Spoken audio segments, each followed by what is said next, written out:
सर्वांना नमस्कार. तुमच्या सर्वांचं सिम्प्लिफाय एमपीएससी यूपीएससी चॅनलमध्ये स्वागत आहे. आज आपण पाहणार आहोत चालू घडामोडी 1 डिसेंबर 2023.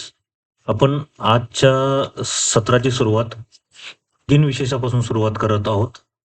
आज काय आहे 1 डिसेंबर. 1 डिसेंबर काय कोणता कोणता दिन म्हणून सेलिब्रेट केला जातो? पहिला म्हणजे जागतिक एड्स दिन, दुसरा म्हणजे अंटार्क्टिका दिन. बरोबर आहे.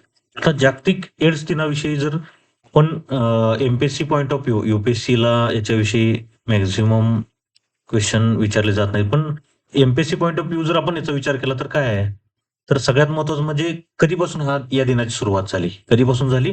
1988. पहिल्यांदा 1 डिसेंबर 1988 रोजी जागतिक एड्स दिन हा पाळला गेला. त्यानंतर 2023 साली या दिनाची थीम काय आहे, तर लेट कम्युनिटी लीड. बरोबर आहे. आणि जर आपण एड्सचा पहिला रुग्ण कधी आणि कोणत्या साली किंवा कोणत्या देशामध्ये आढळला असं म्हटलं तर 1959 काँगोमध्ये आढळला. बरोबर आहे. यामध्ये शासनातर्फे 2021 ते 2026 या कालावधीसाठी एड्स नियंत्रण कार्यक्रमाचा 5वा टप्पा सुरू करण्यात आला आहे. हे सुद्धा इम्पॉर्टंट आहे. बरोबर आहे. आता त्यानंतर यामध्ये काय केलं जातं, प्रतिवर्षी नवीन HIV संसर्ग आणि आजारामुळे होणाऱ्या मृत्यूंचे प्रमाण 80% कमी करणे. किती टक्क्यांनी? 80% कमी करणे. HIV, सिफिलिसचे संक्रमण निर्मूलन आदी उद्दिष्टे बाळगण्यात आले. ते कशाची उद्दिष्ट आहेत? 2021 ते 26 एड्स नियंत्रण कार्यक्रमाचा 5वा टप्पा. ओके. आता हे आपण पाहिले जागतिक एड्स दिन. आता अंटार्क्टिका दिन काय आहे ते बघूया. 1 डिसेंबरलाच अंटार्क्टिका दिन हा सेलिब्रेट केला जातो. पृथ्वीवरचा हा एकमेव खंड हा असा आहे, येथे कधीही युद्ध झालेले नाही. त्यावर कोणत्याही राष्ट्राची मालकी नाही. ओके. लक्षात ठेवा, ह्या अंटार्क्टिका खंडावर कधीही युद्ध झालेलं नाहीये. त्यावर कोणत्याही राष्ट्राची मालकी नाही. सर्व दृष्टीने पूर्णपणे सुरक्षित व राजकीय दृष्ट्या तटस्थ असणारा खंड कायमस्वरूपी पर्यटन आणि विज्ञान यासाठी राखीव राहावा म्हणून अमेरिकेतील वॉशिंग्टन DC येथे 1 डिसेंबर 1959 रोजी एक महत्वाचा करार झाला. काय म्हटले? फक्त पर्यटन आणि विज्ञान यासाठीच राखीव राहावा यासाठी एक करार केलाय. किती साली? 1 डिसेंबर 1959 कुठे केलाय? Washington DC. ओके. भारताने 1981 साली या करारावर सही करून कराराचा 15वा सल्लागार सभासद झालेला आहे.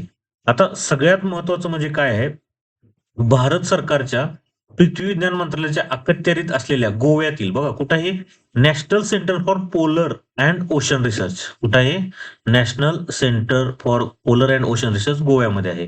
ओके. कुठल्या? तर अर्थ मिनिस्ट्रीच्या अंडर आहे. ओके.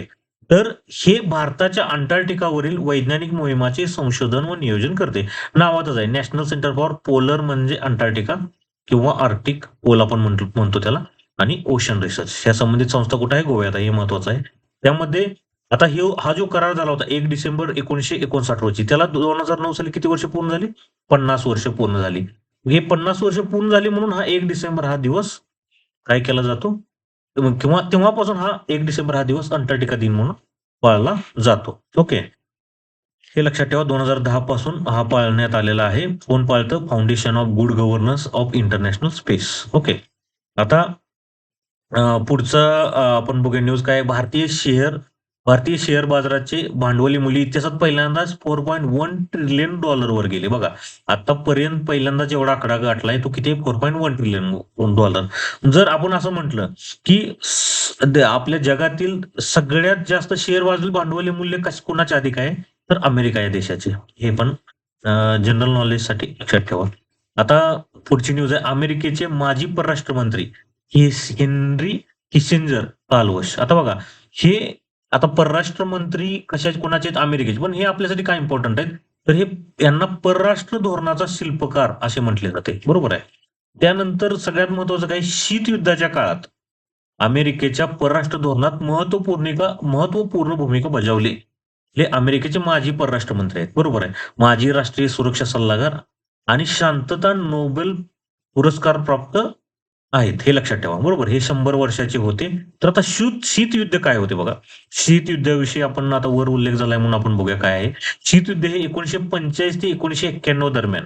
बरोबर आहे. म्हणजे 1945चा काळ जर बघितला तर दुसरे महायुद्ध संपले होते. 1985 ते 1991 दरम्यान युनायटेड स्टेट्स आणि सोव्हिएत युनियन आणि त्यांचे संबंधित सहयोगी म्हणजे वेस्टर्न ब्लॉक आणि ईस्टर्न ब्लॉक यांच्यातील भू राजकीय तणावाचा काळ होता. बरोबर आहे. म्हणजे दुसरे महायुद्ध संपल्यानंतर लवकरच शीतयुद्धाला सुरुवात झाली. 1961 मध्ये सोव्हिएत आणि पीपल्स रिपब्लिक ऑफ चायना यांच्यातील चीन सोव्हिएत विभाजनासह हळूहळू संपुष्टात आले आणि 1991 मध्ये सोव्हिएत युनियनच्या पतनाने समाप्त झाली. तर याला शीतयुद्ध का नाव दिले? कारण यामध्ये काय झालंय, युनायटेड स्टेट्स असेल किंवा रशिया संबंधित एक गट असेल, याच्यामध्ये असं मोठं युद्ध काही झालेलं नाहीये. बरोबर आहे. म्हणजे यांचा एक ग्रुप आहे, त्यांना त्यांनी सपोर्ट केला. त्यांचा ग्रुप आहे रशियाचा, त्यांनी त्यांना सपोर्ट केला. त्यामुळे हा काळ शीतयुद्धाचा काळ मानला जातो 1985 ते 1991. तर ह्या परराष्ट्र धोरणाचे शिल्पकार या काळातले हे हेनरी किसिंजर होते. त्यांचा आज मृत्यू झालेला आहे. 100 वर्षाचे होते. त्यांना शांततेचं नोबेल सुद्धा दिलेलं आहे. ओके, त्यामुळे हे इम्पॉर्टंट आहे. आता सगळ्यात महत्वाचं पुढचं आहे, मणिपूर राज्यातील दहशतवादी संघटना कुठली? UNLF ने केंद्र सरकारसोबत शांतता करार केलेला आहे. आपण माहिती आहे नॉर्थ ईस्ट स्टेटमध्ये भरपूर अशा दहशतवादी संघटना आहेत. बरोबर आहे. त्यामधले एक मणिपूर राज्यातील कुठली? UNLF, हे लक्षात ठेवा. त्यानंतर केन विल्यमसन कोण आहे? आपल्याला माहिती आहे क्रिकेटपटू आहे. त्यानं काय केलंय 2023 या वर्षात कसोटी क्रिकेटमध्ये सर्वाधिक शतके करणारा फलंदाज ठरला आहे. ठीक आहे. आता वर्ल्ड कप आता संपलेला आहे. भरपूर क्रिकेट विषयी रेकॉर्ड झालेले आहेत. तरी पण हे आपण न्यूज अगदी लक्षात ठेवूया. पण आपल्याला वर्ल्ड कप किंवा त्याच रिलेटेड भरपूर रेकॉर्ड आपल्याला लक्षात ठेवावे लागणार आहेत. आता अमेझॉन कंपनीकडून क्यू बघा, हे बिझनेस चॅटबॉट लॉन्च करण्याची घोषणा करण्यात आली. क्यू काय आहे? Business chatbot. कोणी लॉन्च केलं? Amazon company. लक्षात ठेवा. आता राज्याचा महसूल वाढवण्यासाठी महाराष्ट्र सरकारने कुठली स्कीम सुरू केल्या? मुद्रांक शुल्क अभय योजना. लक्षात ठेवा. कशासाठी हे विचारू शकतात की महसूल वाढवण्यासाठी महाराष्ट्र सरकारने कुठली केली? तर मुद्रांक शुल्क अभय योजना. आता नवी दिल्ली येथे उद्योग क्षेत्रातील गोलमेज परिषदेचे आयोजन झाले. कुणाकडून झाले? पर्यटन मंत्रालयाकडून. नवी दिल्ली येथे. भारत काय झालंय 2024 सालासाठी साखर आंतरराष्ट्रीय साखर संघटनेचा अध्यक्ष म्हणून निवड झाली आहे भारताची. ओके. भारत लक्षात ठेवा, भारत जगातील दुसरा सर्वात मोठा साखर उत्पादक देश आहे. अब्दुल्लाही मिरे काय आहे याची? 2023 चा युनायटेड नेशन ह्युमन UNHCR बरोबर आहे. HCR नॅन्सेन शरणार्थी पुरस्कार जिंकला आहे. अब्दुल्लाही मिरे. नेपाळ. नेपाळ काय आहे तर समलिंगी विवाह नोंदणी करणारे पहिले दक्षिण आशियाई राष्ट्र ठरले आहे. कोण? नेपाळ. बरोबर आहे. पहिले दक्षिण आशियाई हे लक्षात ठेवा. मौलाना आझाद अल्पसंख्याक आर्थिक विकास महामंडळ. आता आपल्याला जसं अण्णासाहेब पाटील महामंडळ आहे मराठा समाजासाठी, तसं हे अल्पसंख्याक समाजासाठी काय? मौलाना आझाद. हे किती कर्ज देतं लाभार्थ्याला? 30 लाख रुपयापर्यंत कर्ज दिले जाते. हे लक्षात ठेवा.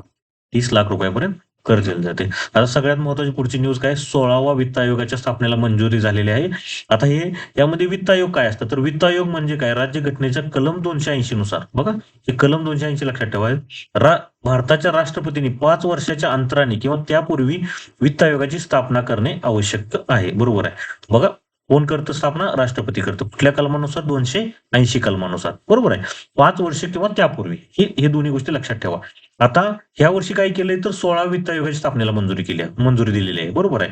तर 16 वित्त आयोग चा कालावधी किती असणार आहे? 1 एप्रिल 2026 ते 31 मार्च 2030. बरोबर आहे. म्हणजे हा 16वा आतापर्यंत किती 15 वित्त आयोग कंप्लीट झालेले आहेत. आता वित्त आयोगाचे मेन फंक्शन काय? तर केंद्र राज्यातील कर वाटपाचे सूत्र ठरवण्याची महत्वाची जबाबदारी वित्त आयोगावर असते. केंद्र राज्यातील कर वाटपाचे सूत्र.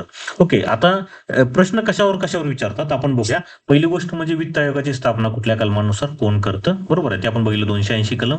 राष्ट्रपती स्थापना करतो. त्याचा कालावधी तो पण आपण पाहिला 1 एप्रिल 2026 ते 31 मार्च 2031. त्यामध्ये मेन त्याचं स्थापनेचा उद्देश काय आहे तर केंद्र राज्यांमधील कर वाटपाचे सूत्र ठरवण्याची महत्वाची जबाबदारी त्याच्यावर असते. आता वित्त आयोगाचे अध्यक्ष बघूया. महत्वाचे आपण अध्यक्ष कव्हर करणार. पहिला कोण होता? KC नियोगी साहेब.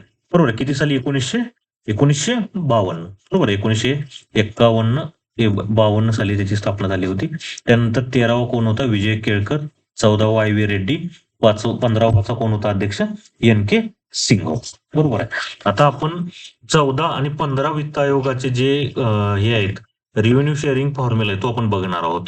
त्यामध्ये लक्षात ठेवा 14वा म्हणजे वेटेज कशाला होतं आपण फक्त ते आता बघा घटक तर सेम आहेत. मी एक चार्ट इथं दाखवलाय त्यामध्ये जर पाहिलं तर घटक सेम आहे. ह्याच्यावर क्वेश्चन विचारतात. आयोग बऱ्याच वेळेला क्वेश्चन विचारलेत. आपण काय लक्षात ठेवायचंय तर आता पॉप्युलेशन हा जर घटक ठेवला तर 14 वित्त आयोगात किती 27.5% पॉप्युलेशनला वेटेज दिलं होतं. आता 15 वित्त आयोगानुसार फक्त 15% दिलंय, लक्षात ठेवा.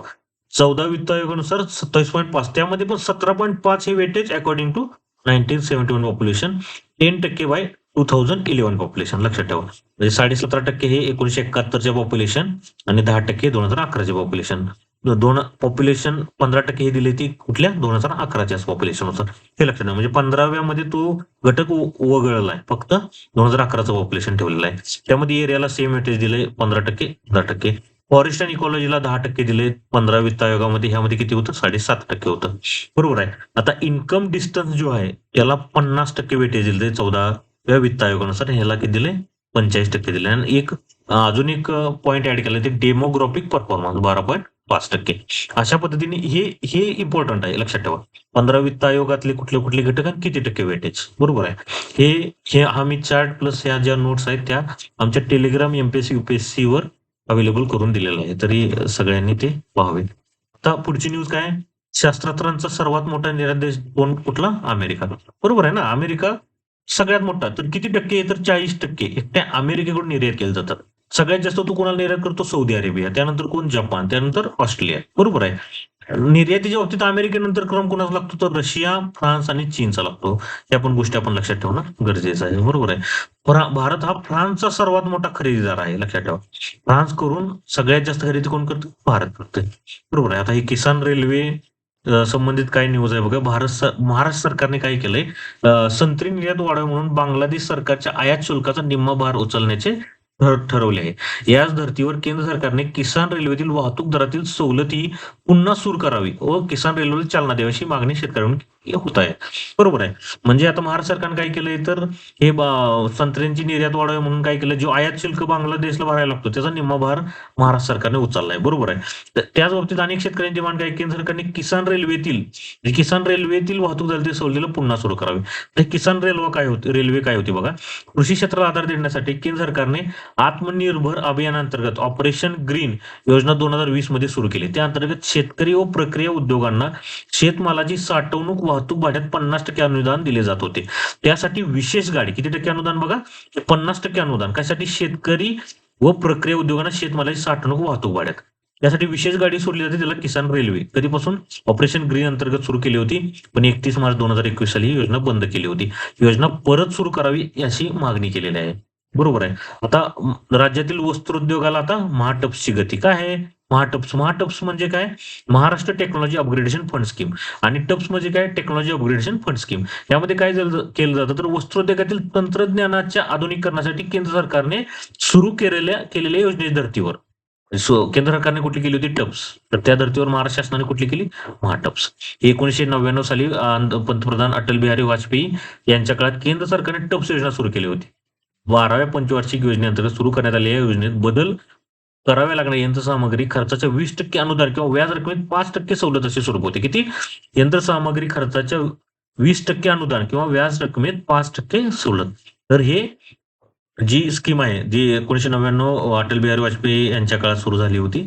आणि ह्या योजनेला जे टप्स होते ते आता महाटप्स, आपले जे राज्यातील वस्त्रोद्योग आहे त्याला महाटप्सची हे दिलेले आहे. ठीक आहे. हे आपण आजच्या सगळ्यात महत्वाच्या घडामोडी पाहिल्या आहेत. याच्या रिलेटेड जी पीडीएफ किंवा जे आपण आतापर्यंत न्यूज ज्या पाहिल्या किंवा यावर जर तुम्हाला क्विज सोडायचं तर आमचे टेलिग्राम चॅनल जॉईन करा, त्याची आम्ही लिंक खाली दिलेली आहे. धन्यवाद.